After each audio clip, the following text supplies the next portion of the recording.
Good morning students. तो देखिए आज हम स्टार्ट करेंगे पॉइंट थर्ड। 2 पॉइंट्स हम कंप्लीट कर चुके हैं, अब आते हैं पॉइंट थर्ड पर। तो देखिए पॉइंट थर्ड जिसका नाम है लोटस।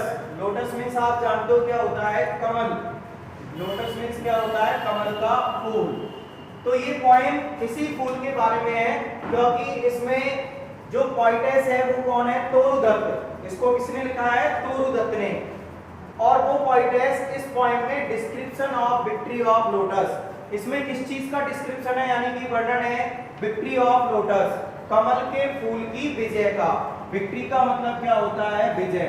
यानी कि इस पॉइंट में ये बताया गया है कि किस प्रकार कमल के फूल की जीत होती है, या कमल के फूल ने पूरे संसार पर विजय प्राप्त की हुई है।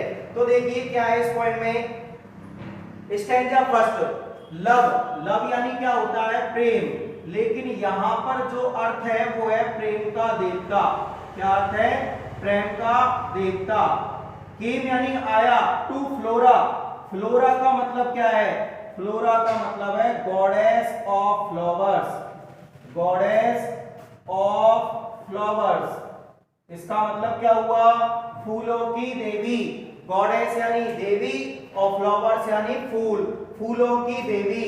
तो देखिए प्रेम का देवता आया कौन के पास, फूलों की देवी के पास। आस्किंग, आस्किंग का मतलब पूछना भी होता है और मांगना भी होता है। तो यहाँ पर क्या आएगा, मांगना। मांगने के लिए ए फ्लावर, एक फूल।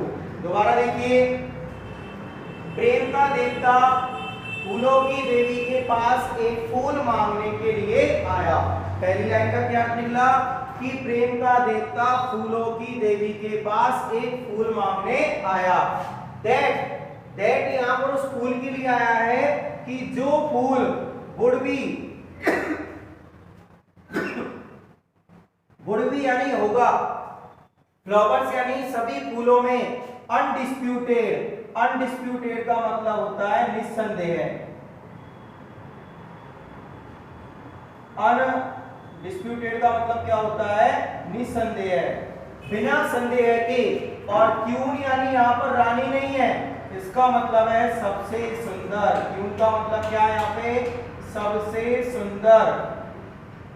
तो वो कह रहा है कि प्रेम का देवता, पोइटेस क्या कह रही है कि एक बार प्रेम का देवता फूलों की देवी के पास एक फूल मांगने आया और उसकी डिमांड क्या थी कि मुझे एक ऐसा फूल दो जो सभी फूलों में बिना संदेह के सबसे ज्यादा सुंदर हो।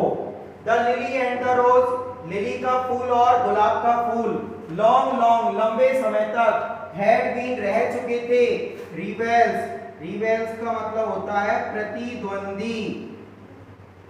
रिवेल्स का मतलब क्या होता है, प्रतिद्वंदी। फॉर दैट हाई ऑनर, इस ऊंचे ऑनर यानी सम्मान के लिए। कौन से सम्मान के लिए, रानी के समान निस्संदेह सुंदर फूल।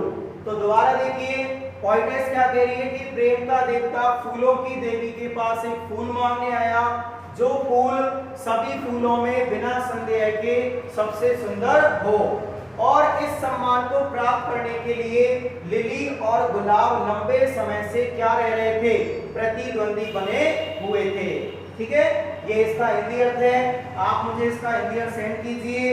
अच्छा एक चीज जरूर ध्यान रखिए, स्टूडेंट्स डायरेक्ट हिंदी अर्थ भेजते हैं तो आपको मैं तरीका बता देता हूं। सबसे पहले आप रेफरेंस लिखोगे, फिर कॉन्टेक्स्ट लिखोगे, फिर हिंदी व्याख्या लिखोगे और फिर क्रिटिकल पॉइंट्स लिखोगे और ये चारों चीजें मुझे सेंड करोगे। दोबारा सुन लीजिए, रेफरेंस, कॉन्टेक्स्ट, हिंदी व्याख्या और क्रिटिकल पॉइंट्स, ये चारों चीजें आपको मुझे सेंड करनी है। रेफरेंस मैंने लिख दिया है कि ये लाइंस कौन सी पॉइंट से ली गई है, लोटस से, जिसको कंपोज किसने किया है, तोरुदत्त ने। अब देखिए इस पॉइंट का कॉन्टेक्स्ट, इन लाइनों का कॉन्टेक्स्ट क्या होगा। इसमें केवल एक चीज के बारे में बताया गया है कि प्रेम का देवता ने फूलों की देवी से क्या की थी, डिमांड की थी एक सुंदर फूल के लिए। तो कॉन्टेक्स्ट में क्या है, context, in these lines, in these lines the poetess scribes, poetess क्या करती है, वर्णन करती है डिस्क्राइब करती है the demand of god of love, प्रेम के देवता की मांग, फॉर ए ब्यूटीफुल फ्लावर, किस चीज के लिए, एक सुंदर फूल के लिए, beautiful flower from goddess of flowers, goddess of flowers. तो इसमें किस चीज का वर्णन किया गया है, पोएटेस इसमें वर्णन कर रही है प्रेम के देवता की डिमांड यानी कि मांग, किस चीज के लिए, एक सुंदर फूल के लिए, कौन से, फूलों की देवी से। तो ये इसका क्या है, कॉन्टेक्स्ट। अब आते हैं क्रिटिकल पॉइंट्स पे। तो पहली लाइन जो है वो राइम के लिए लिखेंगे। राइम क्या बनेगी इसकी, देखिए राइम पे अगर हम आए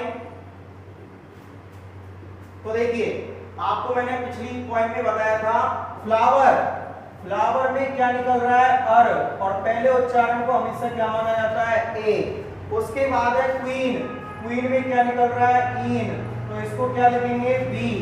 बीन, बीन में दोबारा क्या निकल गया, इन, सेम उच्चारण के लिए वही आता है। ऑनर, ऑनर में क्या निकल रहा है, अर, और अर को आपने क्या माना था, देख लो, ए, तो इसकी राइम क्या आ गई, ए बी बी ए। तो ये कॉन्टेक्स्ट था। अब मैं इसके क्रिटिकल पॉइंट्स बता देता हूं आपको। क्रिटिकल पॉइंट्स, क्रिटिकल पॉइंट्स, तो देखिए पहला जो है the rhyme is A B B A, ये तो इसकी क्या है, rhyme. Second, it is the description of victory of lotus, किस चीज की विजय का वर्णन है, ये कमल की विजय का वर्णन है।